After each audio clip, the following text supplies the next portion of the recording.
നമസ്കാരം, ന്യൂസ് കാർഡിലേക്ക് സ്വാഗതം. Elon Musk, Bernard Arnault, Jeff Bezos, Mark Zuckerberg എന്നിവരൊക്കെ ഓരോരോ കാലത്ത് ലോകത്തിലെ ഏറ്റവും വലിയ സമ്പന്നരായിട്ടുണ്ട്. എന്നാൽ ഇവരുടെയൊക്കെ ആസ്തിയുടെ ആകെ തുകയോളം ആസ്തി ഉണ്ടായിരുന്ന ഒരു മഹാരാജ്ഞിയെ കുറിച്ച് കേട്ടിട്ടുണ്ടോ? ചരിത്രത്തിലെ അവഗണിക്കപ്പെടാത്ത സാന്നിധ്യമായ വു സെഷിയൻ അഥവാ വു മഹാറാണിക്ക് ഉണ്ടായിരുന്നത് ഇന്നത്തെ 5 അതിസമ്പന്നർക്ക് ഒരുമിച്ചുള്ളതിനേക്കാൾ ഏറെ സ്വത്തായിരുന്നു. തന്റെ കാലത്തെ ഏറ്റവും വലിയ സമ്പന്നയായിട്ടായിരുന്നു ടാങ് വംശത്തിലെ വു മഹാറാണി അറിയപ്പെട്ടിരുന്നത്.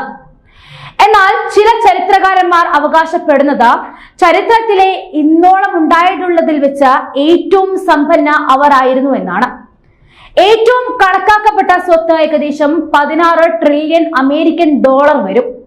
അതായത് Elon Musk, Bernard Arnault, Jeff Bezos, Larry Ellison, Mark Zuckerberg എന്നിവരുടെ സ്വത്തുക്കളെല്ലാം കൂട്ടിയാലും ലഭിക്കുന്നതിനേക്കാൾ കൂടുതൽ തുക. ആർജിത സ്വത്തിന്റെ കാര്യത്തിൽ വർത്തമാനകാല ലോകത്തെ വൻ തോക്കുകളെയെല്ലാം ബഹുദൂരം പുറകിലാക്കിയ വ്യക്തിയാണ് ആ മഹാറാണി. സൗത്ത് ചൈന മോർണിംഗ് പോസ്റ്റിലെ റിപ്പോർട്ടുകൾ പ്രകാരം AD 624 ഷാങ്ഷി പ്രവിശ്യയിലായിരുന്നു വു മഹാറാണി ജനിച്ചത്. സമ്പന്നയായ ഒരു തടി വ്യാപാരിയുടെ മകളായിട്ടായിരുന്നു അവരുടെ ജനനം. പിതാവിന്റെ ഉറ്റ സുഹൃത്തായിരുന്ന ലി യുവാൻ പിന്നീട് ടാങ് വംശത്തിലെ ചക്രവർത്തിയായി മാറി. അദ്ദേഹമാണ് മഹാറാണിയുടെ ഭാവി നിശ്ചയിച്ചതിന്റെ പ്രധാന പങ്ക് വഹിച്ചത്.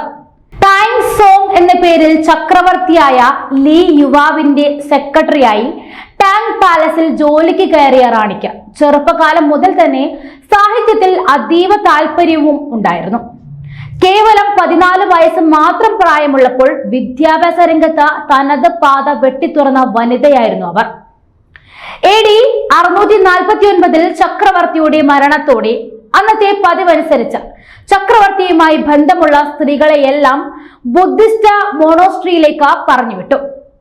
ഇവിടെയാണ് വിധിയുടെ വികൃതി മഹാറാണിയുടെ ചരിത്രം തിരുത്തി എഴുതിയത്.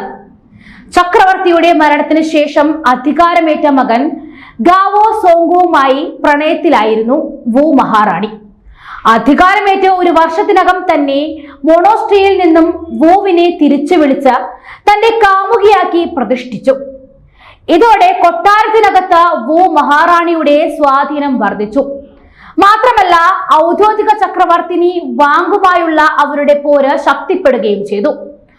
അതിനിടയിൽ വു ചക്രവർത്തിയിൽ നിന്നും ഗർഭം ധരിച്ചു.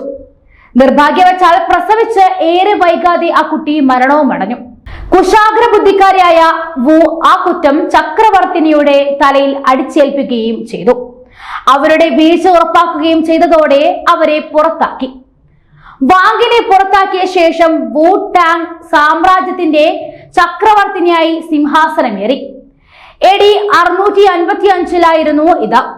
അടുത്ത 5 വർഷക്കാലത്തിനിടയിൽ ചക്രവർത്തി കഠിനമായ തലവേദന അനുഭവിക്കുകയും കാഴ്ചവൈകല്യം നേരിടുകയും ചെയ്തു. ആരോഗ്യം മോശമായതോടെ തനിക്ക് വേണ്ടി ഭരണം നടത്തുവാൻ ചക്രവർത്തി വു മഹാറാണിയെ ചുമതലപ്പെടുത്തി. കുശാഗ്ര ബുദ്ധിക്കാരിയായ അവർ തന്റെ അധികാരം നിലനിർത്തുന്നതിനും കൂടുതൽ ശക്തിപ്പെടുത്തുന്നതിനുമായി നിരവധി തന്ത്രങ്ങൾ കളിച്ചിരുന്നതായും ചരിത്രത്തിൽ പറയുന്നു. അധികാരം നിലനിർത്തുന്നതിനായി സ്വന്തം മക്കളെ പോലും അവർ കുരുതി കൊടുത്തതായും ചില ചരിത്രകാരന്മാർ പറയുന്നുണ്ട്. ഏതാണ്ട് 15 വർഷക്കാലത്തോളം വു മഹാറാണി ചൈന അടക്കി ഭരിച്ചു. ഇടക്കാലത്താണ് ചൈനീസ് സാമ്രാജ്യം മധ്യ ഏഷ്യയിലേക്ക് കൂടി വ്യാപിച്ചത്. ചൈനയുടെ ചരിത്രത്തിൽ ഏറ്റവും വലിയ സാമ്പത്തിക വളർച്ച ദൃശ്യമായതും ഇക്കാലത്ത് തന്നെ.